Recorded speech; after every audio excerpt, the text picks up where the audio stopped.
Good morning, Giovanni. It's Friday. So, as I'm sure as I've told you many times already, my dad is a few months away from retiring. And for me, that's personally exciting because he's always been the guy who's been working the 9 to 5 pretty much since the day I was born. And last weekend, our family got to talking about how long he's been teaching, the experiences he's been through. And my mom brought up just how fortunate he was to find a job so soon that he loved to do. He got to teach at an institute that he believed in for over 30 years and also met some great people along the way. And his response to all that was that, yes, I have gotten really lucky, but at the same time, do not discount all the work that I've put into this. His philosophy has always been, luck is when preparation meets opportunity. And he's given me many different tidbits of advice throughout my years, but this is the piece of advice that I want to hold on to. Yes, there will be situations where you'll put in very little effort into something and receive a lot in return. But when I look at the big picture and I think about all the times that I perceive myself to get lucky, none of that has come very easily. I consider myself lucky to have met Tim, but the only reason I met Tim is because I was working towards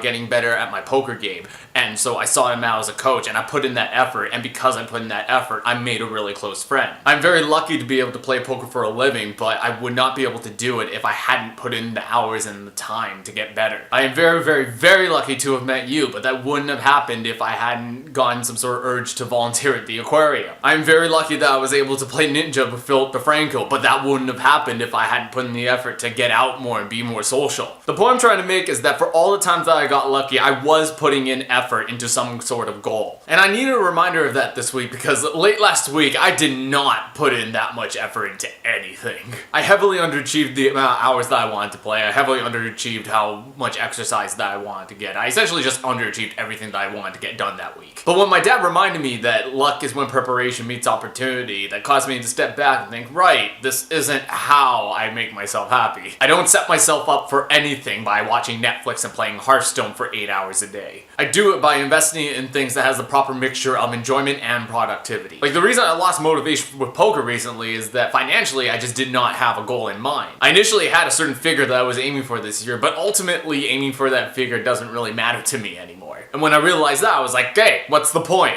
But then I remembered somewhere down the road, hopefully within the next few years, I am hoping to buy a place. I don't know where, I don't know how much, but I do want to own a place. But I also have to remind myself that it's very possible that I'm setting myself up for something that I can't even see right now. When I started volunteering at the aquarium, I did not predict that I was going to meet you. When I started playing poker, I did not think that this is what I'd be doing for a living. So while getting a house is the end goal for now, you never really know what can come along during that journey. And if I'm ever in a slump where I'm just doing absolutely nothing or I complain to you about how little I'm getting done, just remind me of this video so I can kind of give a kick to myself and get myself back into gear. Giovanni, I will see you next week.